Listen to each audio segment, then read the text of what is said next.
যে আজকে বাজার থেকে এই মাছটা নিয়ে আসলাম। মাছগুলো অনেক তাজা ছিল, লড়তে ছিল। তো দেখি আমার খুব পছন্দ হইলো। আর অনেকদিন হয়েছে পাবদা মাছ খাই না, তাই এই মাছটা নিয়ে আসলাম। এটা দিয়ে ঝুলঝুল দিয়ে রান্না করবো। এখন এটাকে ভালো করে লবণ দিয়ে মেখে পরিষ্কার করে নিচ্ছি। তো এটাকে প্যানের মধ্যে ভাজবো একটু, ভেজে তারপরে ঝুলঝুলের সাথে রান্না করবো। ঝুলঝুলে যেহেতু পানি পানি দিব না, একদম মাখা মাখা করে রান্না করবো, ভালোই লাগবে।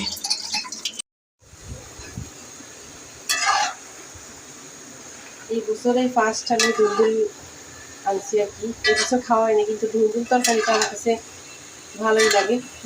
এবার কেন জানি এটা সেটা ওটা সেটা খাইতে খাইতে ঝুলঝুলটা আর খাওয়া হয়নি। তো আজকে ভাবলাম পাবদা মাছ আনছি, সেটার সাথে আমি ঝুলঝুল দিয়ে আলু দিয়ে রান্না করবো আর কি। তো এই তো এখানে মশলার সাথে ঝুলঝুলটাকে কষাই নিচ্ছি। আর এই যে এখানে পাবদা মাছগুলোকে ভেজে নিচ্ছি আর কি, এগুলা দিয়ে দেবো মাছের সাথে, সবজির সাথে।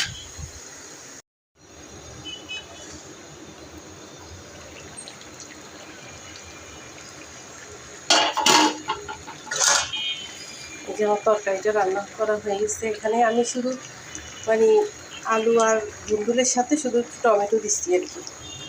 আর হচ্ছে যা যা তরকারির মধ্যে মশলা ওগুলো দিয়ে রান্না করছি।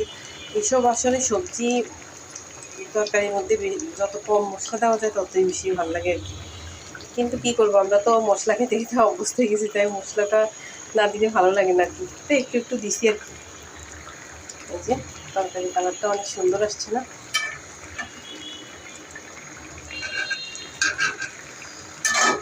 এই পর্যায়ে ধনিয়া পাতা একটু থাকলে দিয়ে দিলে আর কি সুন্দরও লাগতো, ভালো লাগতো, কিন্তু আমার কাছে নাই, তাই আমি দিচ্ছি না।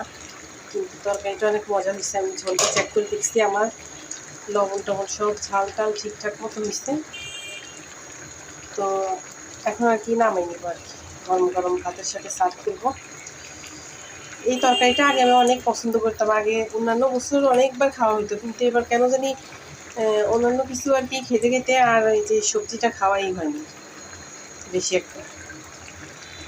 তো আজকে আনলাম আর কি। আর এবার এই সবজি ধুন্দুল আর ঝিঙ্গে, এই দুইটা সবজির 80 টাকার থেকে নামতেছে না। মানে সবজির এত দাম এই সিজনে, দেখা যায় তো এই সবজিটা মানে 40 টাকা 50 টাকায় পাওয়া যেত, এবার দ্বিগুণ দাম। তো আজকে কমিয়ে আনছি, আজকে 60 টাকা করে আনছি আমি। তো এখন আমি নামাই নিব আর কি, চুলাটা বন্ধ করে দিব আর গরম গরম ভাতের সাথে সার্ভ করে নিব।